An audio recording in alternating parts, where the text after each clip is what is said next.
Opa, um amigo, quando estava assistindo o primeiro episódio, que era o Bitcoin especial, não entendeu muito bem, porque ele não entendia como o Bitcoin funcionava, né? Principalmente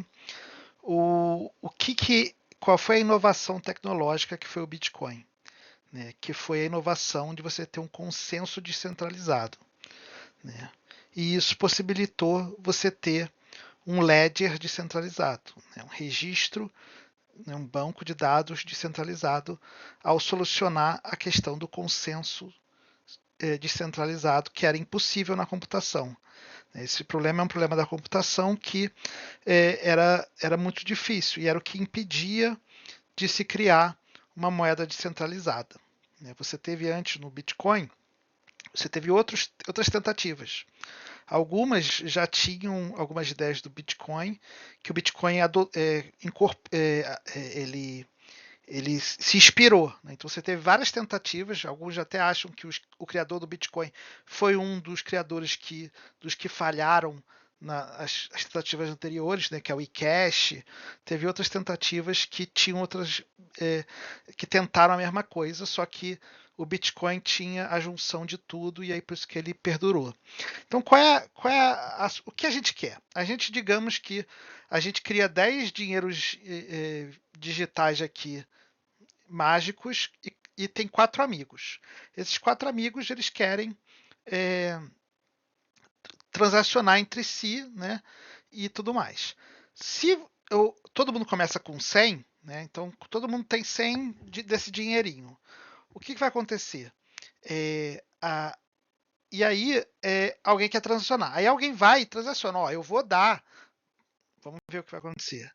A Sônia vai dar 50 dinheirinhos pro Henrique e 50 dinheirinhos pro Edu. O Edu vai dar 50, 30 dinheirinhos pro Roberto. Então a Sônia fica com 0 e todo mundo atualizou. Sacou? Então você aí tem. Se todo mundo concordar que é isso que aconteceu, a Sônia não tem nada, o Roberto tem 130, o Henrique tem 150, o Edu tem 120. Né?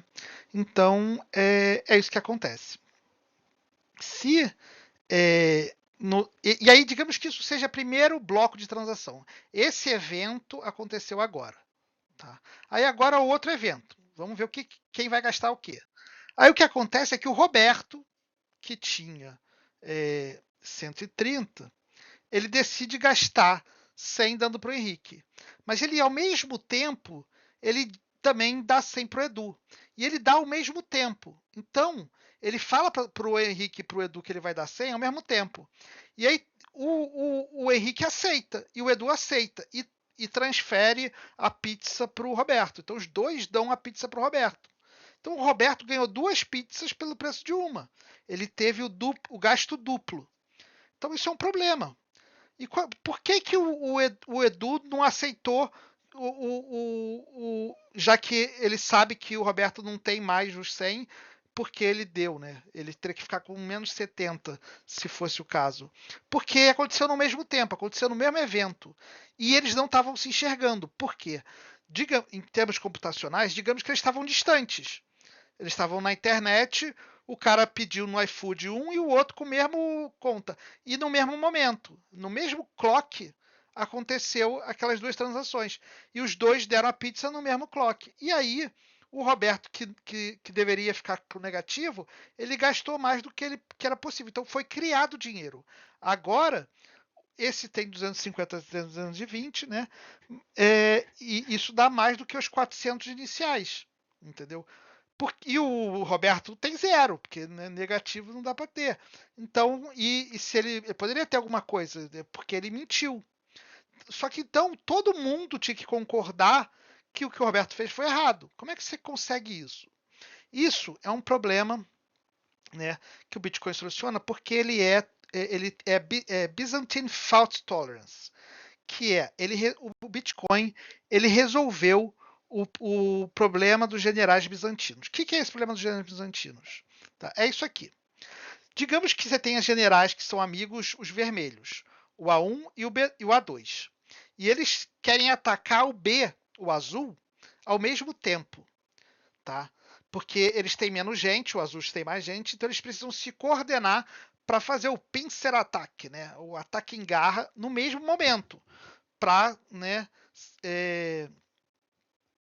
o ataque ser bem sucedido. Então, mas eles estão distantes pelo vale.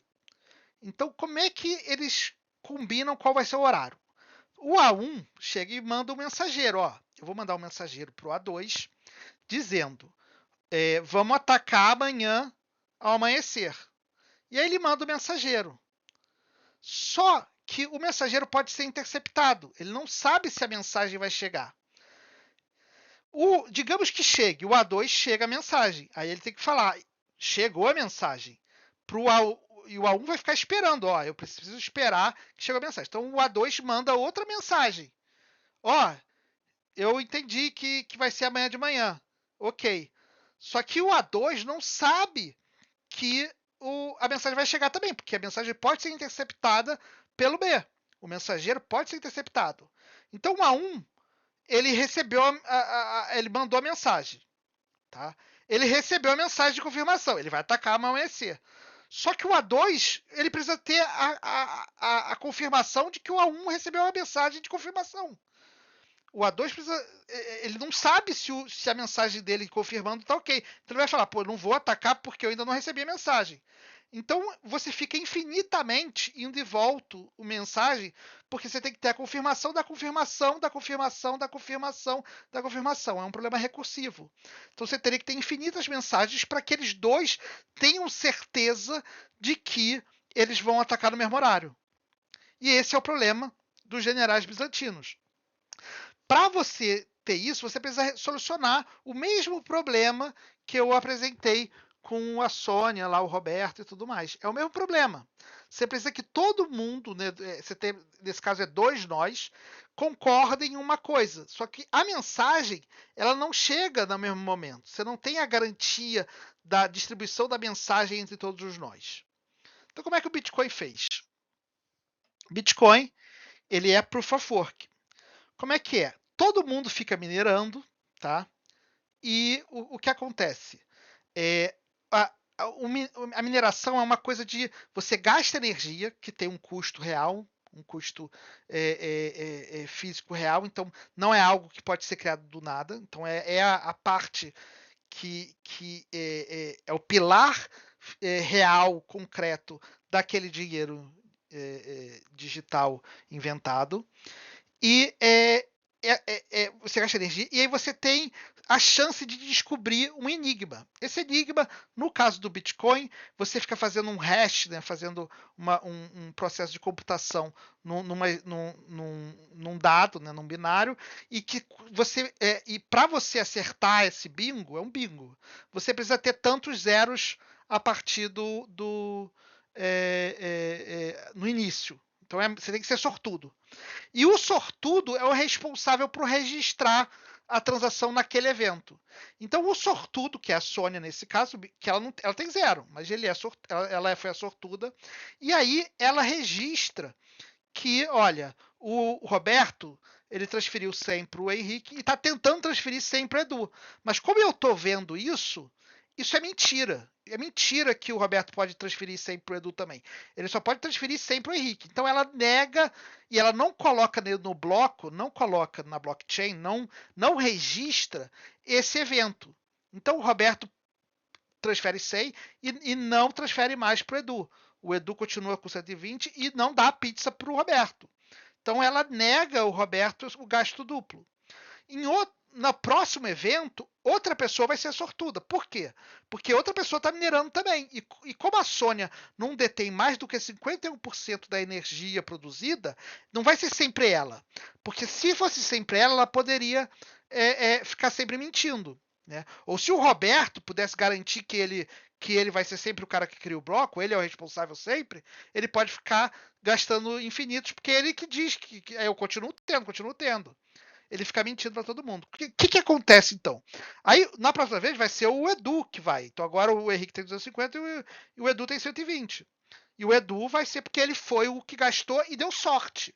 É algo que não é determinístico. Você tem que ter sorte. Mesmo que você tenha 30% da energia que você produz e o outro é 50%, não é garantido que você vai conseguir daquele evento. Então, você não, quem vai registrar o bloco em cada momento é diferente. E aí tem a ideia do Proof of Work, que é, você tem um registro que é sorteado pela sorte do gasto de energia, que tem um lastro real. E aí cada um faz um bloco. Então, um bloco tem as transações. Essas transações têm que ser consistentes entre si. Porque todo mundo está olhando a blockchain e vendo a consistência para aquele bloco. O bloco seguinte tem que ser consistente com o anterior e com o seguinte. E com as transações daquele. Não pode ter gasto duplo nesse e a pessoa tem que ter dinheiro no bloco anterior. No bloco 3, a pessoa tem que ter dinheiro no bloco 2 e não pode ter gasto duplo no gasto 3. Aí o minerador bota todas as transações no bloco 3 que ele conseguir. Por quê? Porque o minerador ganha a recompensa, duas recompensas, as transações de taxa e a recompensa que é criada do novo, que é a mineração halving do Bitcoin, ele cai pela metade o quanto que é esse dinheiro criado infinito, que é a inflação.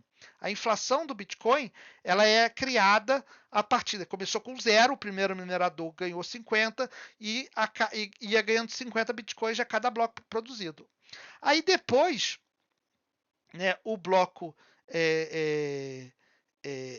o bloco terceiro tem que ser compatível e tudo mais. Aí imagina, entendeu, que um cara ele é sorteado para ser um minerador e ele quer fazer falcatrua. E ele chega, ele faz o bloco 4 aqui, e ele foi o sorteado. Ele tem 10% da energia, ele foi sorteado naquele 10%. E aí ele diz que gasta duplo. Ele gasta duplo e escreve no bloco, e foda-se. Todo mundo pode rejeitar esse bloco, tá? Mas ele continua minerando, e aí ele faz o bloco 5. Só que o problema é que, como ele só tem 10% da energia, os outros 90% vão ignorar o bloco 4 dele e fazer o bloco 4 real. E fazer o bloco 5 real. E fazer o bloco 6 real. E aí todos os mineradores, eles olham para o bloco, para a rede mais longa. A rede de blocos mais longa. Por quê? Essa daqui, ela vai ser descartada. Então é por isso também que você, ao transacionar uma coisa, você espera que tenha vários blocos para confirmar. Porque pode ser que tenha um split, duas pessoas. O que é esse split? É que quando você transaciona e o cara anota, vai que acontece que duas pessoas já acham um bingo perto uma da outra. O tempo de distribuição da mensagem, o mensageiro que tem que ir de um vale até o outro, né, lá no problema dos generais, também a mensagem tem que ir para todos os nós da rede. É uma rede. Tem que ir para todos os nós. Então, demora para chegar. Vai que não é duas pessoas mal intencionadas, duas pessoas bem intencionadas tentam transferir, só que tem uma incompatibilidade, porque um botou alguns blocos, outros botou outro, né? E aí tem um fork, esse fork. O que vai acontecer? A rede que fizer blocos mais rápido, ela vai ser a rede que vai ser a canônica, que vai ser a rede que vai permanecer. A rede que fizer blocos mais lentos, ela vai ser eventualmente descartada. Por quê? E qual vai ser a rede que vai ser a que vai ter blocos mais longos? Mesmo que por azar, né, o cara que tem 10% consiga o bingo duas vezes, por sorte, né? Tem 1 em 10, 1 em 10, é 1 em 100. Ele tem 1% de chance disso acontecer. Ele pode fazer dois blocos juntos ao mesmo tempo, só que a chance do que a outra rede, que tem 90%, é muito maior. E a cada minuto que passa, cada evento de bloco que passa, os blocos do Bitcoin são mais ou menos entre 10 e 12 minutos. Tá? Por quê? Porque o bingo é tão difícil de fazer que é 10, 12 minutos. E quanto mais energia você coloca, mais você diminui esse tempo. Mas aí o que acontece? Para manter essa distância de 10 a 12 minutos, o Bitcoin aumenta a dificuldade. Como é que ele aumenta a dificuldade? Ele exige mais zeros ou menos zeros. É assim que ele ajusta. Se também ficar mais difícil, porque tem menos energia disponível, né, e aí demoraria mais do que 12 minutos, aí ele diminui a dificuldade. Aquele enigma lá, a dificuldade do enigma, você pode entender assim. Né? É um enigma criptográfico, mas você entende como a dificuldade do enigma. Então, essa que é a questão. O bloco mais longo vai ser sempre o canônico, que todo mundo vai seguir. Então, porque todo mundo minera para o bloco mais longo, porque ele sabe que se ele minerar para o bloco mais antigo, ele vai ganhar recompensa, mas não vai valer nada, porque aquele bloco vai ser totalmente descartado. E é por isso que o cara, quando ele transaciona e ele bota no registro, ele espera pelo menos alguns outros blocos para ver que é a rede mais longa, que é o fork mais longo, para ter garantia antes de entregar a pizza. Então, ele espera para entregar a pizza para o consumidor, espera ter várias confirmações para ele ter certeza que aquele bloco não pode ser revertido. Né? Então é por isso que o Bitcoin é lento. Cada bloco demora 12 minutos, 10 minutos, e você tem que esperar com umas 3 confirmações. Depende de. Se for 1 bilhão que você vai transferir, é melhor você esperar 5, 10 confirmações. Pra você ter certeza absoluta. Mas se for uma pizza, você espera 3 confirmações e você dá a pizza. Por isso que ele é lento. Entendeu? Mas ele está baseado nessa descentralização da energia que ninguém consegue controlar.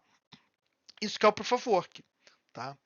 E o Proof of Stake, porque isso que eu mostrei, né, é algo legal, foi a novidade, a solução do problema dos generais bizantinos. E aí você diz que a blockchain, o Bitcoin, ele é Byzantine Fault Tolerance, ele é tolerante à falha, ou ele evita gasto duplo. É basicamente a mesma coisa. Então isso que é a invenção do Satoshi, é isso. Foi isso que foi a invenção, e isso possibilitou a troca entre a Sônia, o Roberto e a galera toda, e o Edu, entendeu? Aí o pessoal falou, mas isso gasta muita energia, isso é lento, vamos tentar melhorar. Aí eles foram, vamos tentar usar uma outra ideia, o Proof of Stake. E o Proof of Stake se o Henrique tem 200, ele faz 50% dos blocos, porque tem 400 no total. Se o Edu tem 100, ele faz 25 e o Roberto faz 25. Então, no início, é criada essa blockchain. Algumas pessoas, no início, por exemplo, quando tinha 10, 10, 10, 100, 100, 100, cada um ia fazer 25% dos blocos. E aí, como é que você ia ter consistência? Todo mundo delega. Então, todo mundo concorda que dessa vez vai ser o Henrique. O Henrique vai ser. Você divide em 4 slots. O Henrique, que tem 50% do dinheiro, ele tem 50% de share da rede. Então ele vai fazer 50%. Já que são 4 slots, ele vai fazer 2 slots. O Edu, ele tem 25% da rede, ele vai fazer 1 slot. E o Roberto tem 25% da rede, vai fazer 1 slot. Então você tem 4 slots, e aí é assim. Primeiro, todo mundo fica olhando para o Henrique. Ó, o Henrique vai fazer o primeiro. Aí o que o Henrique registrar é o que está certo. Aí agora é o Edu que vai fazer. O que ele registrar está certo. E todo mundo fica olhando para ele. Todo mundo fica olhando, né, garantindo que está ali. O Roberto vai fazer agora o bloco. Aí o Roberto já fez, aí agora volta para o Henrique, porque ele pode fazer 2, ele tem que ter 2 slots, porque ele tem mais uma parcela maior da rede. E ele faz outro bloco. Então você delega quem é o responsável. E todo mundo fica olhando quem é responsável. E aí da onde vem a segurança do Byzantine Fault Tolerance? É que todo mundo acredita que, como o Henrique tem 200, né, da rede, ele não vai fraudar a rede, porque se ele fraudar a rede, essa rede vai a zero. E aí ele perderia os blocos. E aí, então E aí o criador da rede, ele dispersa esse dinheiro, né? Esse share da rede para muitas pessoas. E assim ele diz que, como as pessoas têm interesse na rede, elas não vão querer fraudar. E como está muito disperso, as pessoas não vão criar um conluio de juntar várias pessoas para produzir negócio. Por quê? A rede vai a zero. Então você tem uma segurança, porque ninguém vai querer fraudar, porque senão a rede vai a zero. E como está disperso, todo mundo faz de vez em quando. Então, digamos agora você tem 1 bilhão de carteiras. Cada um tem um pouquinho. Cada um vai fazer em algum momento. Aí, se que a galera que delegou para fazer mentir, for lá e quer roubar para o amiguinho ou quer roubar para si mesmo e deixa fazer o gasto duplo. Só que todo mundo está olhando para ele e ele vai olhar a transação anterior e vai falar, não, isso é gasto duplo. Se alguém tentar fraudar, embora isso vai dispersar na rede, então você pode demorar para alguém que está longe da rede descobrir. Se demorar para descobrir, beleza, vai aceita no início, vai dar a pizza pro cara, o cara vai conseguir roubar, só que aí ele vai ser esses 200 que ele tinha aportado para a segurança da rede, ele tem que ele ao ser o responsável, ele está colocando em risco o que ele tem da rede. Se ele mentir, o pessoal depois fala, ó, é mentira, reverte a transação, desculpa, o cara perdeu a pizza mesmo, desculpa, só que esse cara aí que mentiu para todo mundo vai perder todo o dinheiro dele, porque ele é um mentiroso. Então, a segurança vem de que o aporte é colocado como garantia, como garantidor,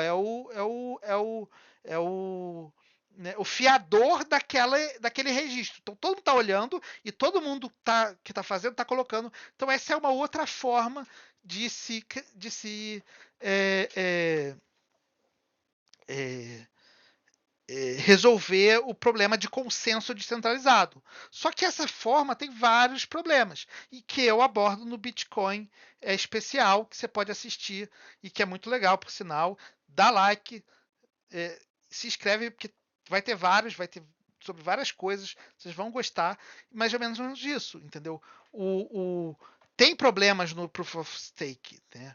Então ele não tem a segurança do Bitcoin, né? Que eu abordo lá, porque por exemplo, né? No início da rede, uma pessoa cria esse dinheiro infinito, que a gente chama de pré-mine, que é a criação do dinheiro logo de início. E aí você tem que depender da distribuição. E como a distribuição é um token, é um share que é virtual, porque a carteira é pseudônica, né? É pseudonônima, você nunca sabe vai que parece que a rede está distribuída por várias carteiras, então várias vezes tem cada um fazendo, mas na verdade uma pessoa controla 99% da rede, ela fica mentindo sempre, e como o resto das pessoas tem menos, ninguém consegue reverter. Esse que é o problema, entendeu? Então esse é o Proof of Stake. O stake, né, o aporte, né, o stake é o quanto você aporta, né, que garante a segurança. O Proof of Work é a quantidade de energia. O Proof of Work ele é garantido pelo lastro da energia, que é físico. Então eu explico melhor no Bitcoin Especial 1. Assiste aí e vou terminar por aqui.